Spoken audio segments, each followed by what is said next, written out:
எங்களுக்காக சிலுவையிலே ஜீவனை கொடுத்து எங்களை தம்முடைய பிள்ளைகளாக ஏற்றுக்கொண்டு இம்மட்டும் எங்களோடு கூட வாழ்ந்து உம்முடைய நாமத்தை மகிமைப்படுத்தும்படியாக நாங்கள் சாட்சிகளாக நிற்கும்படியாய் எங்கள் தேவன் எங்களுக்கு பாராட்டி வருகிற எல்லா கிருபைகள் இரக்கங்களுக்காக நன்றியுள்ள இருதயத்தோடு கர்த்தாவே நாங்கள் உம்மை துதிக்கிறோம், ஸ்தோத்திரிக்கிறோம், ஸ்தோத்திரிக்கிறோம், ஸ்தோத்திரிக்கிறோம், ஸ்தோத்திரிக்கிறோம், ஸ்தோத்திரிக்கிறோம், ஸ்தோத்திரம், ஸ்தோத்திரம், ஸ்தோத்திரம். ஆண்டவரே, ஆண்டவரே, உம்முடைய அன்பு, உம்முடைய தயவு, உம்முடைய இரக்கம், ஆண்டவரே, எங்களை ஒவ்வொரு நாளும் வழி நடத்தி செல்லுகிற தயவுக்காக உமக்கு நன்றி செலுத்துகிறோம்.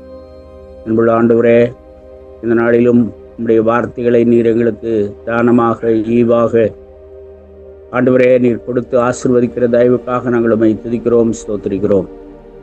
அநேகருக்கு கிடைக்காத மிகப்பெரிய பொக்கிஷத்தை ஒவ்வொரு நாளும் நீர் எங்களுக்கு தந்து எங்களை தேற்றுகிற தயவுக்காக கர்த்தாவே நன்றியோடு நாங்கள் உம்மை துதிக்கிறோம், ஸ்தோத்திரிக்கிறோம், ஸ்தோத்திரிக்கிறோம். ஆண்டவரே, இப்போதும் இந்த மீட்டிங்கில் கலந்து கொண்டிருக்கக்கூடிய அத்தனை ஆண்டவரே ஊழியக்காரர்களையும் விசுவாசிகளையும் எல்லா பிள்ளைகளையும் ஆண்டவராகிய இயேசு கிறிஸ்துவின் நாமத்தினாலே வாழ்த்துகிறோம். ஆண்டவரே, அருமை பிள்ளைகளுடைய குடும்பங்களின் ஆண்டவரே பிள்ளைகளையும் கர்த்தர் ஆசீர்வதிப்பீராக. தேவ கிருபை கூட இருக்கட்டும். அடியனை மறைத்து சற்று நேரம் ஆண்டவரே நாங்கள் தியானிக்கிற வசனத்தில் தம்மை நாங்கள் காணும்படியாக, தம்மை பார்க்கும்படியாக தேவனே நீர் எங்களுக்கு இரக்கம் பாராட்ட வேண்டும் என்று நாங்கள் உம்மை நோக்கி பார்க்கிறோம். உம்மை பார்க்கிற கண்களையும் ஆண்டவரே உம்மை உணர்ந்து கொள்கிற இருதயத்தையும் நீர் எங்களுக்கு தர வேண்டும் என்று ஆண்டவரே உம்முடைய சமூகத்தில் கெஞ்சுகிறோம். நாங்கள் ஒன்றுமில்லை என்பதை அறிக்கை செய்கிறோம். உம்முடைய கிருபை எங்களோடு கூட இருக்கட்டும். இயேசு கிறிஸ்துவின் நாமத்தில் ஜெபிக்கிறோம், ஜீவனுள்ள நல்ல பிதாவே, ஆமென். ஆண்டவரும் இரட்சகருமாய் இருக்கிற இயேசு கிறிஸ்துவின் நாமத்தினாலே உங்கள் யாவருக்கும் உடைய அன்பின் வாழ்த்துக்களை மகிழ்ச்சியோடு கூட தெரிவித்துக் கொள்கிறேன்.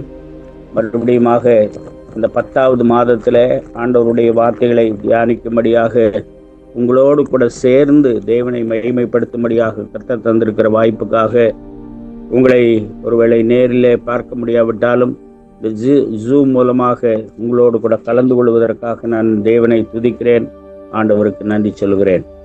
இந்த நாளிலும் கூட நாம் தியானிக்கும்படியாக ஒரு சில காரியங்களை நாம் கற்றுக்கொள்ளும்படியாக கர்த்தர் நமக்கு இந்த வாய்ப்பை கொடுத்திருக்கிறார். ஆண்டவர் உடைய நாமம் மகிமைப்படுவதாக.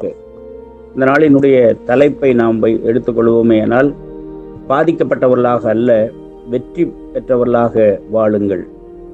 பாதிக்கப்பட்டவர்களாக அல்ல வெற்றி பெற்றவர்களாக வாழுங்கள் என்ற தலைப்பின் கீழே நாம் சிந்திக்கப் போகிறோம்.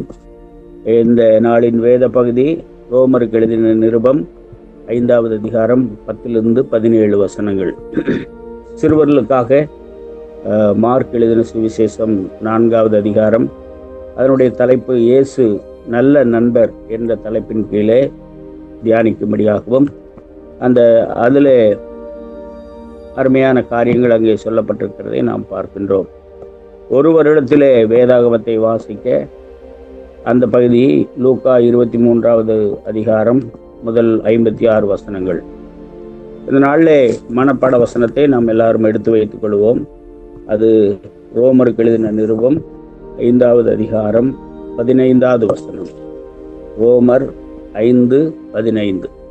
நம்ம எல்லாரும் சேர்ந்து வாசிக்கலாம் என்று நினைக்கிறேன். தயவுசெய்து எல்லாரும் சேர்ந்து நாம் வாசிக்கலாமா? ஆனாலும் மீறுதலின் பலன் கிருபை வரத்தின் பலனுக்கு ஒப்பானதல்ல. எப்படியெனில், ஒருவனுடைய மீறுதலினாலே அநேகர் மரித்திருக்க தேவனுடைய கிருபையும் இயேசு கிறிஸ்து என்னும் ஒரே மனுஷனுடைய கிருபையினாலே வரும் ஈவும் அநேகர் மேல் அதிகமாய் பெருகி இருக்கிறது. ரோமர் 5:15.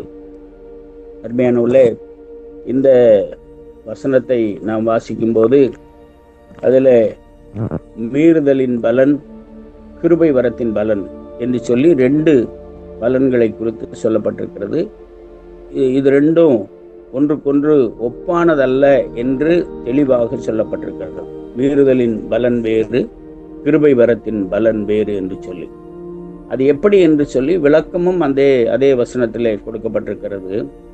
ஒருவனுடைய மீறுதலினாலே அநேகர் மரித்திருக்க தேவனுடைய கிருபையும் இயேசு கிறிஸ்து என்னும் ஒரே மனுஷனுடைய கிருபையினாலே வரும் ஈவும் என்று சொல்லி எழுதப்பட்டிருக்கிறது. ஒரு மனிதன் ஆதாமினாலே வந்த பாவம் இயேசு கிறிஸ்து என்னும் ஒரே மனுஷனுடைய கிருபையினாலே வரக்கூடிய ஈவினாலே அநேகர் மேல் அதிகமாக பெருகி இருக்கிறது என்று சொல்லி நாம் பார்க்கின்றோம். இந்த அநேகர் என்ற வார்த்தையில நாம் எல்லாரும் உட்பட்டிருக்கின்றோம். ஆண்டவராகிய இயேசு கிறிஸ்து நம்முடைய பாவங்களுக்காக மரித்து நம்மை தம்முடைய பிள்ளைகளாக ஏற்றுக்கொண்டு இதுவரைக்கும் தம்முடைய கிருபையினாலே இரக்கத்தினாலே நம்மை வழிநடத்தி வருகிறார் என்பதை எண்ணி பார்க்கும்போது தேவனுடைய ஈவு, ஆண்டவராகிய இயேசு கிறிஸ்துவினால் வந்த ஈவை நாம் ஒவ்வொரு நாளும் அனுபவித்துக் கொண்டிருக்கின்றோம்.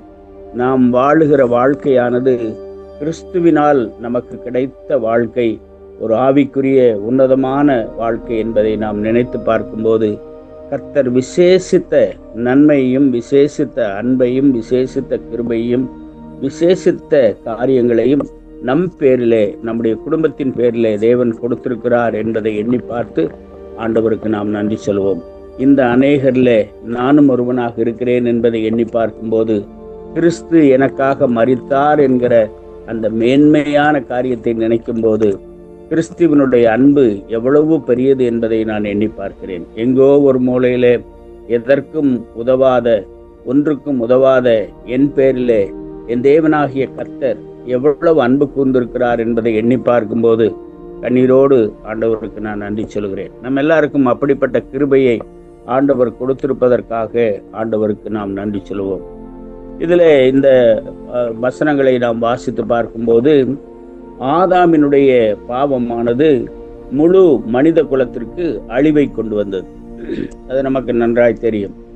ஆனால் இயேசு கிறிஸ்துவனுடைய கீழ்ப்படிதல், அவருடைய ஏராளமான கிருபையானது நித்திய ஜீவனை நமக்கு தந்திருக்கிறது. நமக்கு தெரியும், பாவமானது கண்டனத்தை கொண்டு வருகிறது. ஆனால் ஆண்டவராகிய இயேசு கிறிஸ்து நீதியையும் ஜீவனையும் நம்முடைய வாழ்க்கையிலே கொண்டு வருகிறார் என்பதை. லாசரு மரித்து போன போது, நம்பிக்கையற்ற போன நிலையிலே இருந்தபோது இயேசு கிறிஸ்து வந்து ஒரு காரியத்தை சொன்னார்.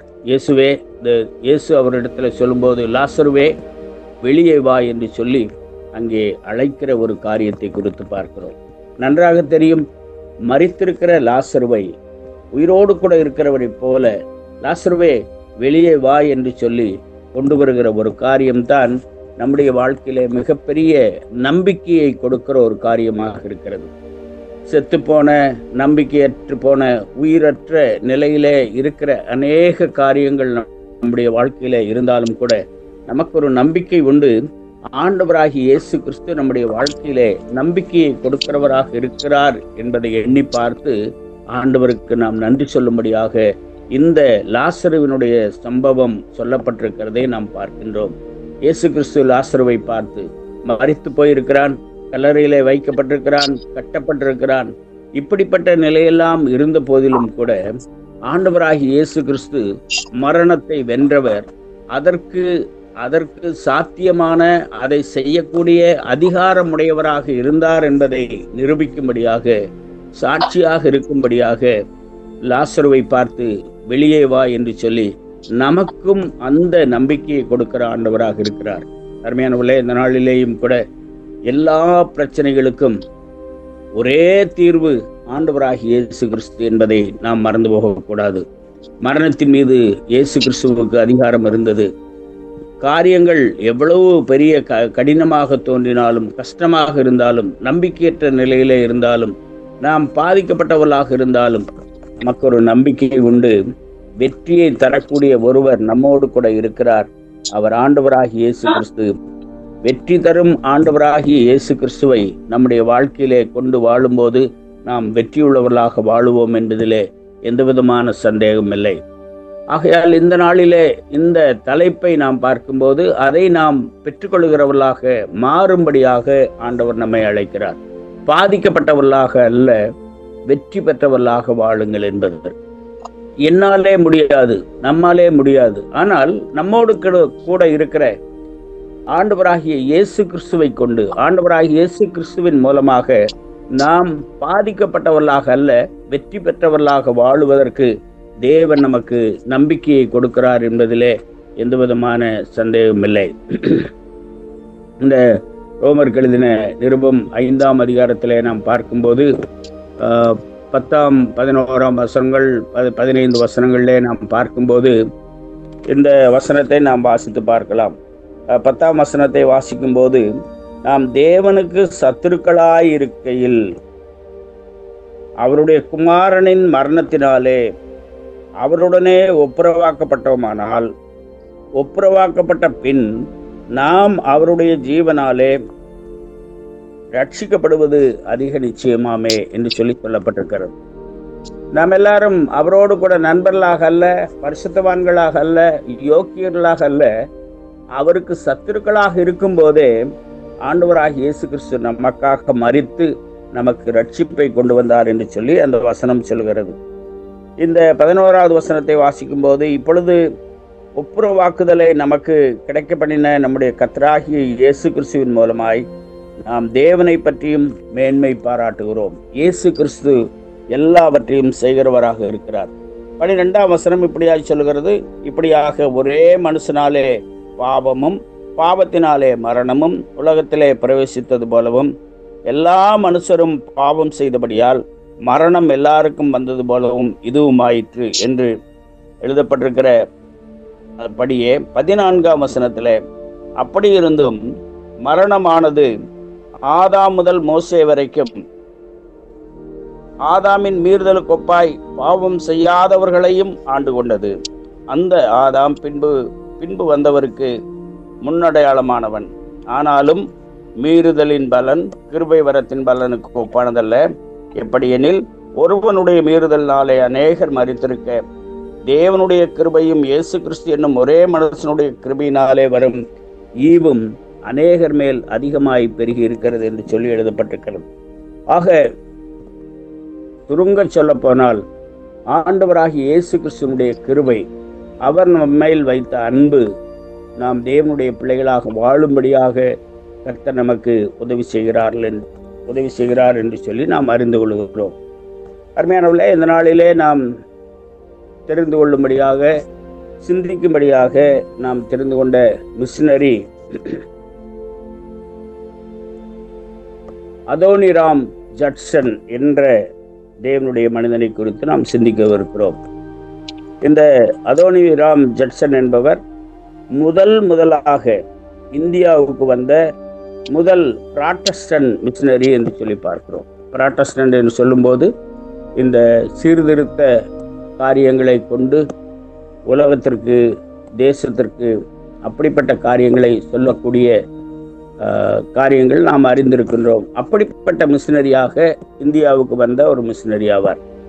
இந்த அதோனிராம் ஜட்சனை குறித்து சொல்லும்போது, அவரை பார்க்கும்போது, அவருடைய காரியங்களை சிந்திக்கும்போது, நாம் அதிகமாய் தொடப்பட்டவர்களாக, நாம் அதிகமாய் கர்த்தருக்கென்று நம்மை ஒப்பு கொடுக்கிற ஒரு காரியத்தை செய்யும்படியாக அவர் வாழ்ந்திருக்கிறார் என்பது நமக்கு நன்றாக தெரிகிறது. அதோனிராம் அபிகாயில் என்ற தம்பதியருக்கு இவர் பிறந்தார். அந்த குடும்பத்திலே நிறைய பிள்ளைகள் இருந்தார்கள். இந்த அதோனிராம் 3 வயது குழந்தையாக இருக்கும்போதே அவருடைய தாயார் வேத வசனங்களை அதிகமாய் கற்றுக் கொடுப்பாராம். 3 வயதிலேயே சங்கீத புத்தகத்தினுடைய ஒரு அதிகாரத்தை முழுவதுமாக சொல்லுவாராம். அப்ப அவருடைய தகப்பன் வெளியிலே போய்விட்டு வந்தபோது தன்னுடைய தகப்பனிடத்துல அந்த முழு அதிகாரத்தை, சங்கீதத்தை அப்படியே சொன்னாராம். அதை கேட்டு அவருடைய தகப்பனார் மிகுந்த சந்தோஷம் அடைந்தாராம். அவ்வளவு சந்தோஷப்பட்டிருக்கக்கூடிய அந்த அதோனிராம் ஜட்சன் பின்னாட்களிலே தேவனுக்கென்று காரியங்களை செய்தார் என்று பார்க்கிறோம். இவரை குறித்து நாம் சொல்லும்போது 3 குறிப்புகளை நான் சொல்ல விரும்புகிறேன். நிறைய காரியங்கள் சொல்ல வேண்டி இருக்கிறது, ஆனால் எல்லாம் சொல்ல முடியாத நேரத்தை கருதி 3 காரியங்களை சொல்ல விரும்புகிறேன். அதோனிராம் ஜட்சன் ஆகஸ்ட் 9ஆவது நாள் 1788ஆம் ஆண்டு பிறந்தார்.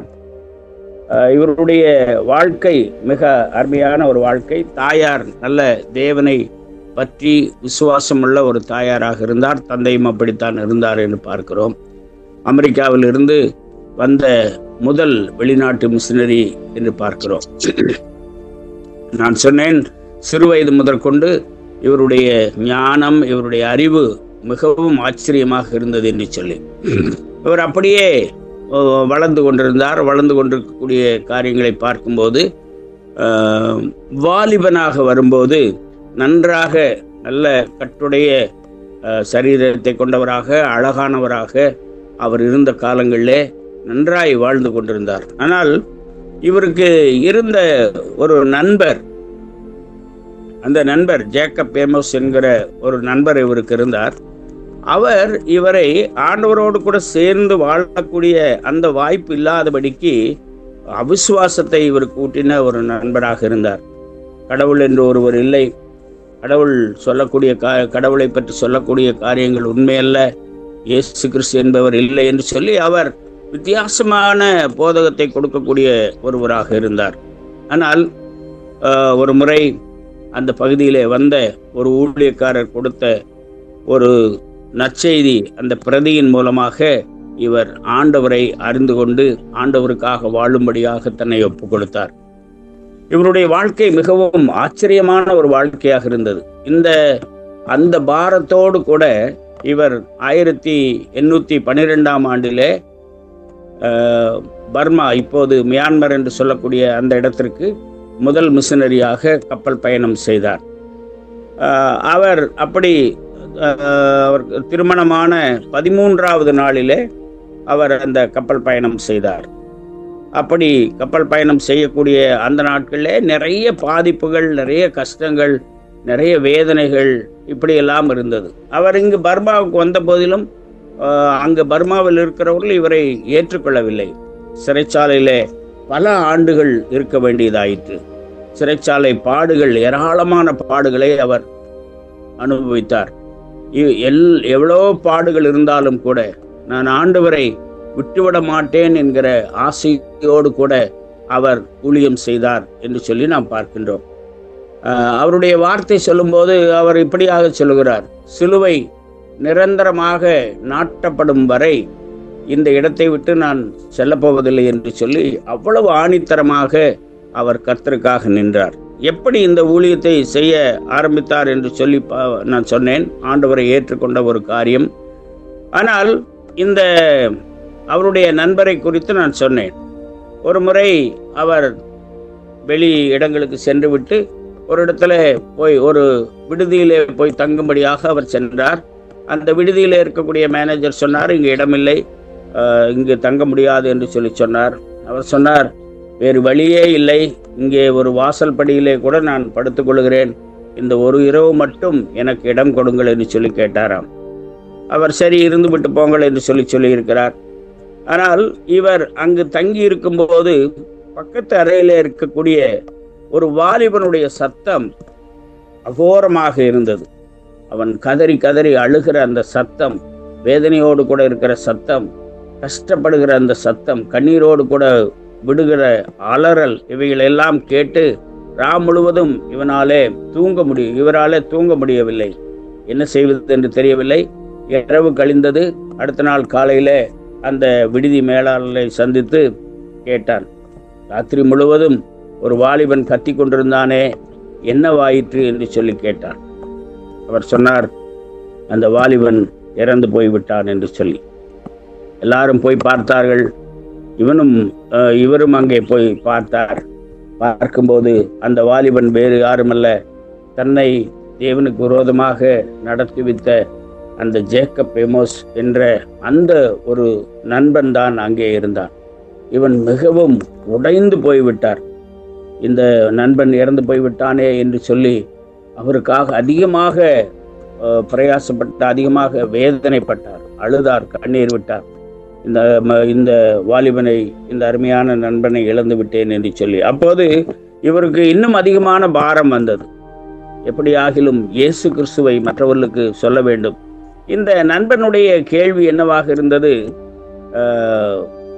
மரணத்துக்கு பின் என்ன, மரணத்துக்கு பின் என்ன, மரணத்துக்கு பின் என்ன, மரணத்துக்கு பின் வாழ்க்கை இருக்கிறதா என்று சொல்லி அவர் கேட்டுக்கொண்டே இருந்தாராம். அவருடைய வாழ்க்கை அவரை மாற்றி கிறிஸ்துவுக்கு இன்னும் அதிகமாக ஆண்டவருக்காக உழைக்கும்படியாக தன்னை ஒப்பு கொடுக்கும்படியாக இவர் தன்னை ஒப்பு கொடுத்தார்.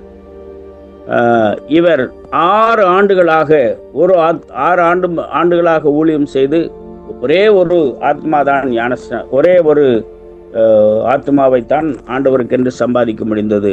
ஒரு ஆத்மாவுக்கு தான் ஞானஸ்நானம் கொடுத்தார் என்று பார்க்கிறோம். இவர் லத்தீன், எபிரேயு, கிரேக்கு மொழிகளிலே மிகவும் சாநித்தியம் பெற்றவர். நன்றாக கல்வி அறிவை பெற்றவர். இவைகளெல்லாம் வைத்துக்கொண்டு ஆண்டவருக்கென்று தன்னை முற்றிலுமாக ஒப்பு கொடுத்து வாழும்படியான ஒரு காரியத்தை அவர் செய்தார் என்று சொல்லி பார்க்கிறோம். 12 வருடங்கள் கழித்து இவரிடத்துல ஞானஸ்நானம் பெற்றவர்கள், தேவனை ஏற்றுக்கொண்டவர்கள் 18 பேர்கள் இருந்தார்கள் என்று சொல்லி பார்க்கிறோம்.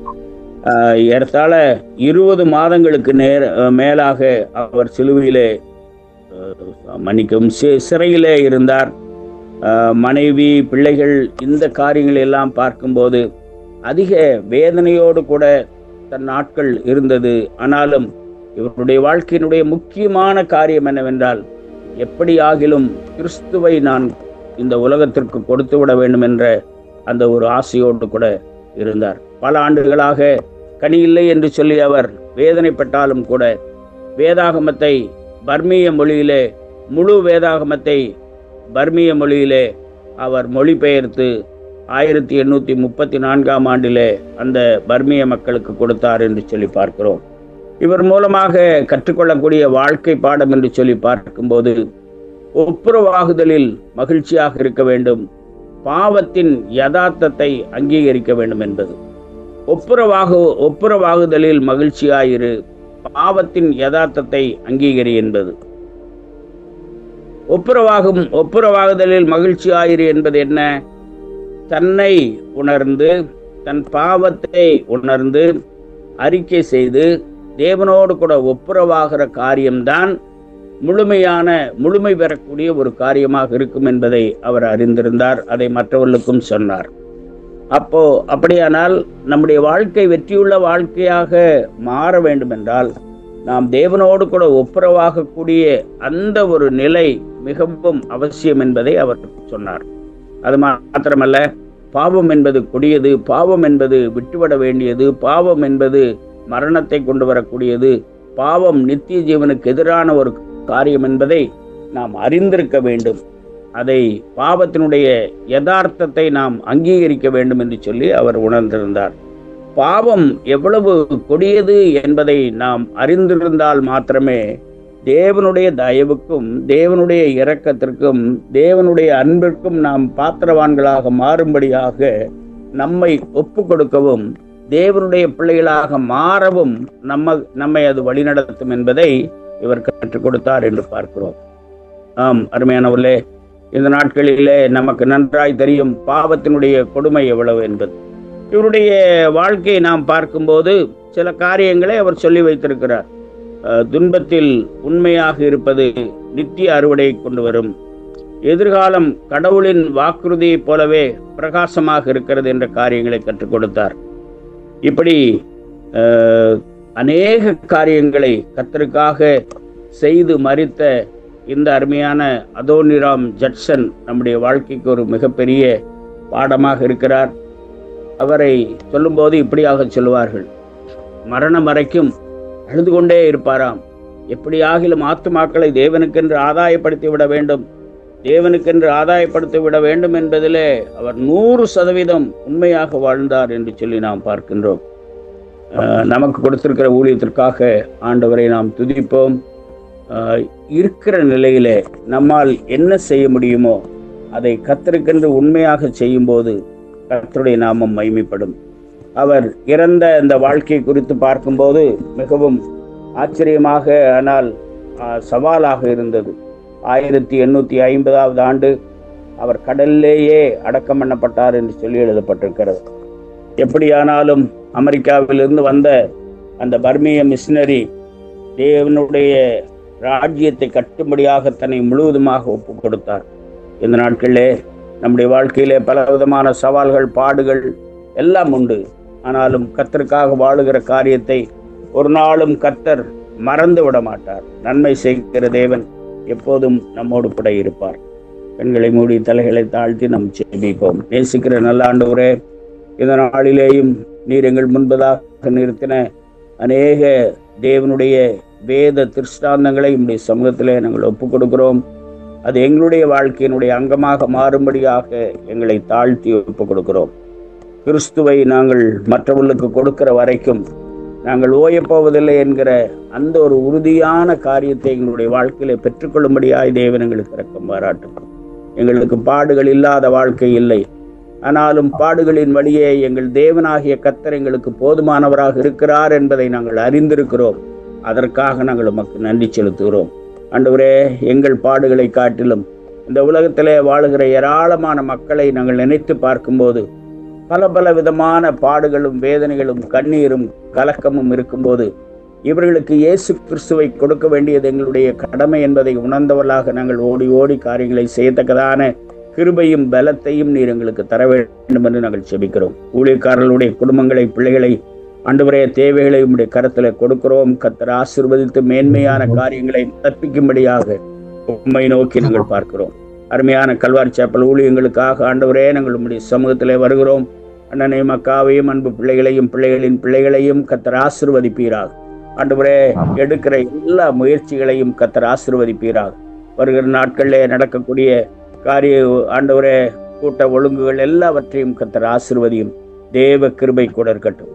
ஆண்டவரே, இந்த மீட்டிங்கிலே கலந்து கொண்டிருப்பவர்களும், ஆண்டவரே, குடும்பங்களில் இருப்பவர்களும், கல்வாரி செப்பல்ல இருக்கக்கூடியவர்கள் எல்லாருக்காகவும் நாங்கள் சிந்திக்கிறோம். கர்த்தர் ஆசீர்வதியும். இந்திய தேசத்தை கர்த்தர் ஆசீர்வதிப்பீராக. கர்த்தருக்காக வைராக்கியமாய் நிற்கிற ஊழியர்களை எழும்ப பண்ணும். புதிய ஒரு பிரகாசமான இந்தியாவை நாங்கள் காணும்படியாக தேவன் எங்களுக்கு இரக்கம் பாராட்டும். காத்துக்கொள்ளும், நடத்தும், மகிமைப்படும். இந்த நாளிலே எங்களோடு கூட இருந்ததற்காக ஸ்தோத்திரம். தொடர்ந்து உலகத்தின் முடிவு பரியந்தம் நாங்கள் உமக்கு சாட்சிகளாக வாழ்ந்து உம்முடைய நாமத்தை உயர்த்த தேவன் எங்களுக்கு இரக்கம் பாராட்டும். துதியான மகிமையாம் எடுத்துக்கொள்ளும், மகிமைப்பட்டலும். நாங்கள் உம்முடையவர்கள், நீர் எங்களுடைய தேவன் என்பதை ஒவ்வொரு நாளும் எங்களுடைய வாழ்க்கையிலே காட்ட எங்களுக்கு உதவி செய்யும். இயேசு கிறிஸ்துவின் நாமத்தில் ஜெபிக்கிறோம் எங்கள் ஜீவனுள்ள நல்ல பிதாவே, ஆமென்.